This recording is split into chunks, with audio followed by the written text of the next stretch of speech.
Boa noite, meus filhos, que Deus os abençoe com muita luz. Estamos aqui reunidos para a lição de hoje, livro de Allan Kardec, a Gênesis, capítulo 15, multiplicação dos pães, item 48. O fermento dos fariseus, item 49. O pão do céu, item 50-51. Vamos para o estudo, então. Multiplicação dos pães, 48. A multiplicação dos pães é um dos milagres que mais tem intrigado os comentadores e alimentando ao mesmo tempo as zombarias dos incrédulos, sem se dar o trabalho de percustar o sentido alegórico, para que estes últimos ele não passa de um conto pueril. Entretanto, a maioria das pessoas sérias ha visto na narrativa desse fato, embora sob forma diferente e ordinária, uma parábola em que se compra o alimento espiritual da alma do alimento do corpo. Pode-se, todavia, perceber nele mais uma simples figura e admitir, de certo ponto de vista, a realidade de um fato material, sem que para isso seja preciso que se recorra ao prodígio. É sabido que uma das grandes preocupações do espírito, bem como a atenção fortemente presa a uma coisa, faz esquecer a fome. Ora, o que acompanhava Jesus eram criaturas ávidas de ouvi-lo. Nada há, pois, de espantar-se que, fascinada pela sua palavra, também, talvez pela poderosa ação magnética que ele exercia sobre os que o cercavam, eles não tenham experimentado a necessidade material de comer. Prevendo esse resultado, Jesus tem uma dificuldade de ter para tranquilizar os discípulos, dizendo na linguagem figurada que lhe era habitual e admitindo que os realmente houvesse trazido alguns pães, esses bastariam para matar a fome da multidão. Simultaneamente, ministrava aos referidos discípulos um ensinamento, como lhe dizer, dar-lhes mesmo de comer, ensinava-lhes assim que também eles podiam alimentar por meio da palavra. Desse modo, a par do sentido moral alegórico, produziu-se um efeito fisiológico natural muito conhecido. O prodígio, no caso, está no ascendente da palavra de Jesus, poderosa bastante para cativar a atenção de uma multidão imensa, a ponto de fazê-la esquecer-se de comer. Esse poder moral comprava a superioridade de Jesus muito mais do que o fato puramente material da multiplicação dos pães, que tem de ser considerada como alegoria. Essa explicação, aliás, o próprio Jesus a confirmou nas duas passagens seguintes. O fermento dos fariseus, 49. Ora, tendo seus discípulos passado por um outro lado do mar, esqueceram-se de levar pães, e Jesus lhe disse: tende cuidado de precatar-vos do fermento dos fariseus e dos saduceus. Ele, porém, pensavam e diziam entre si: é porque não trouxemos pães. Jesus, conhecendo o pensamento, disse: homens de pouca fé, por que haveis de estar cogitando de não ter trazido pães? Ainda não compreendeis que não vos lembrais de quantos cestos levastes? Como não compreendereis que não é do pão que vos falava quando disse que vos guardastes do fermento dos fariseus e saduceus? Eles não compreenderam que eles não lhe dissera que preservasse do fermento que põe o pão, mas da doutrina dos fariseus e dos saduceus. Pão do céu. 50. No dia seguinte, o povo que permanecera do outro lado do mar notou que lá não chegara outra barca, que Jesus não entrara na que seus discípulos tomaram e que os discípulos haviam partido sós. Como tinha chegado depois outras barcas de Tiberíades, perto do lugar onde o Senhor, após render graças, alimentara com 5 pães, como verificasse por fim que Jesus não estava lá, tampouco seus discípulos entraram naquela barca e foram para Cafarnaum em busca de Jesus. Tendo encontrado, além do mar, disseram: Mestre, quando vieste para cá? Jesus respondeu: em verdade vos digo que me procurais não por causa dos milagres que visse, mas porque vos dei pão a comer, ficaste saciado.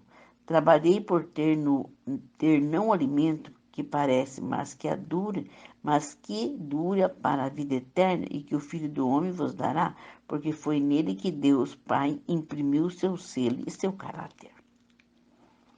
Perguntavam-lhe eles: que devemos fazer para produzir obras de Deus? Respondeu-lhe Jesus: a obra de Deus é que creais e no que ele enviou. Perguntaram-lhe então: que milagre operará que nos faça crer, vendo que farás extraordinário? Nossos pais comeram o maná no deserto, e conforme está escrito, ele lhe deu de comer o pão do céu. Jesus lhe respondeu: em verdade vos digo que Moisés não vos deu o pão do céu. Meu Pai quem dá o verdadeiro pão do céu. Porquanto o pão do céu é aquele que desceu do céu, que dá vida ao mundo. Disseram ele então: Senhor, dai-nos sempre o pão. Jesus lhe respondeu: Eu sou o pão da vida. Aquele que vê em mim não terá fome, e aquele que em mim crê não terá sede. Mas eu já vos disse: não vos tende vistos, se não crerdes. Em verdade vos digo: aquele que crê em mim tem a vida eterna. Eu sou o pão da vida. Vossos pais comeram maná do deserto e morreram. Aqui estão o pão que desceu do céu, a fim de quem dele comer não morra. 51. Na primeira passagem, lembrando o fato precedentemente operado, Jesus dá claramente a entender que não se tratara de pães materiais, pois não ser assim careceria do objetivo para comparar por ele estabelecida com o fermento dos fariseus. Ainda não compreendeis, diz ele, não vos recordais de que 5 pães bastaram para 5.000 pessoas e que 2 pães foram bastante para 4.000? Como não compreendesse que não era de pão que vos falava, quando vos dizia que preservais o fermento dos fariseus? Esse confronto, nenhuma razão de ser, teriam na hipótese uma multiplicação material. O fato fora de si mesmo muito extraordinário para ter impressionado fortemente a imaginação dos discípulos, entretanto pareciam não mais lembrar-se dele. É também que não menos claramente ressalta que Jesus respondeu sobre o pão do céu, empenhando em fazer seus ouvintes compreender o verdadeiro sentido do alimento espiritual. Trabalhar, diz ele, não por conseguir alimento que perece, mas pelo que conserva para a vida eterna, que é o Filho do Homem vos dará. Esse alimento é sua palavra, pão que desceu do céu e dá vida no mundo. Eu sou, declara ele, para o pão da vida. Aquele que vem a mim não terá fome, e aquele que em mim crê nunca terá sede. Tais distinções, porém, eram por mais sutis por aquelas naturezas rudes que somente compreendiam coisas tangíveis. Para ele, o maná que alimenta o corpo dos seus antepassados era verdadeiro pão do céu, e é aí que estava o milagre. Se, portanto, ouvido corrido materialmente o fato da multiplicação dos pães, como teria impressionado tão francamente aqueles mesmo homem, cujo benefício era a multiplicação que se operara poucos dias antes, há pouco de perguntar a Jesus: que milagres farás para que vendo te creiamos? Que fará de extraordinário?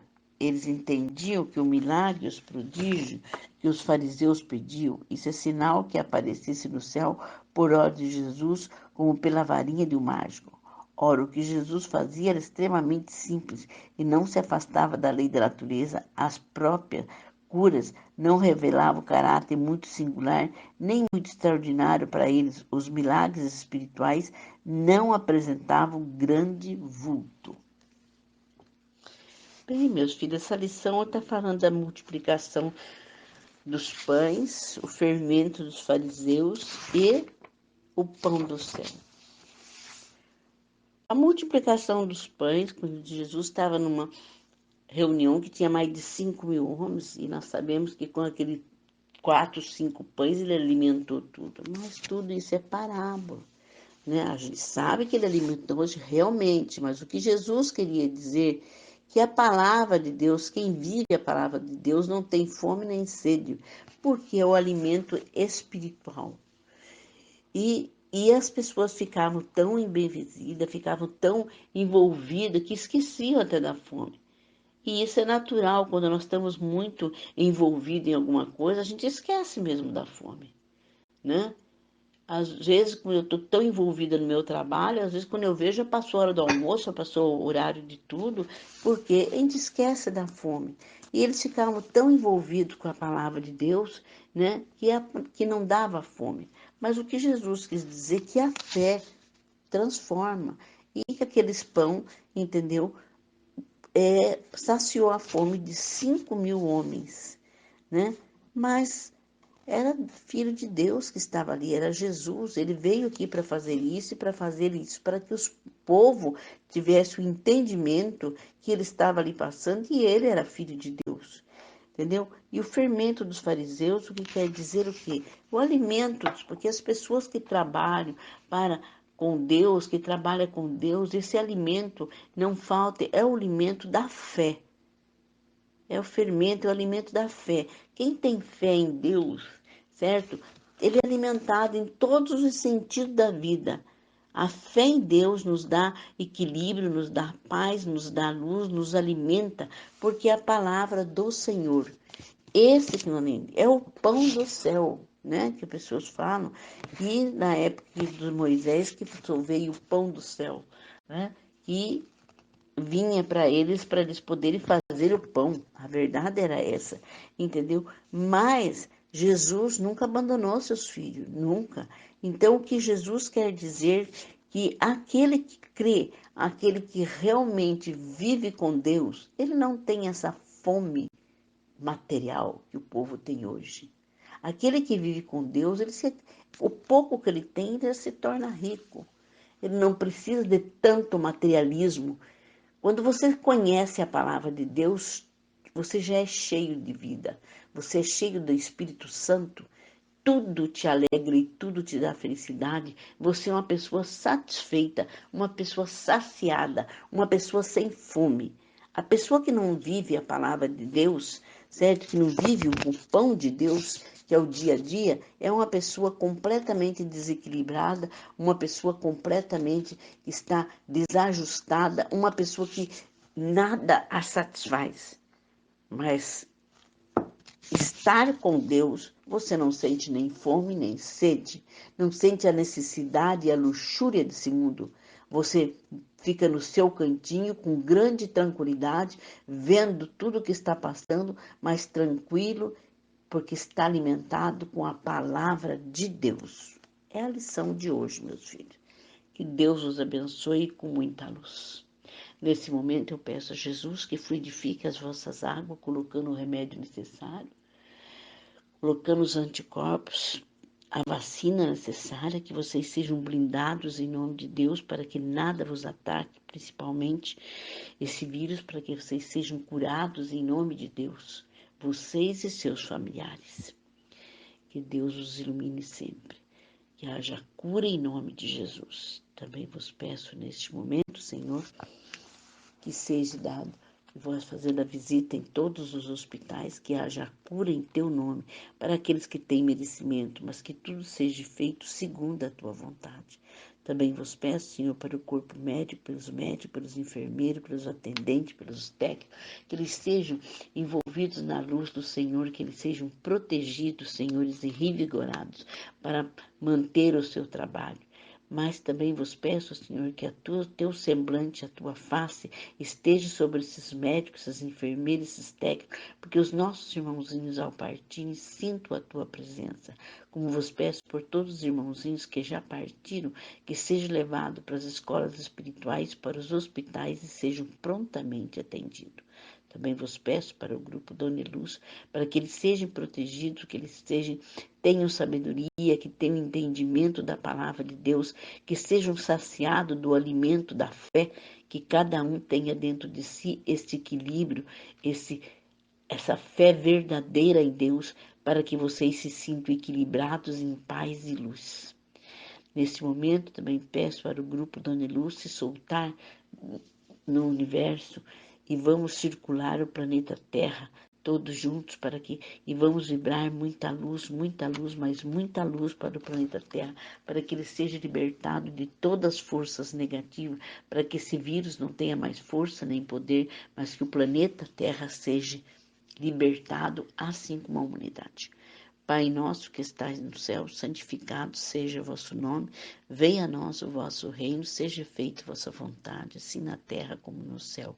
O pão nosso de cada dia nos dai hoje, perdoai as nossas ofensas, assim como nós perdoamos a quem nos tem ofendido, e não nos deixeis cair em tentação, mas livrai de todo mal, pelo vosso poder e a vossa glória, hoje e sempre. Amém. Graças a Deus. Aqui vai meu abraço de saudade a todos os meus filhos, que Deus os abençoe, que Deus os proteja, se cuide, meus filhos, na luz maior.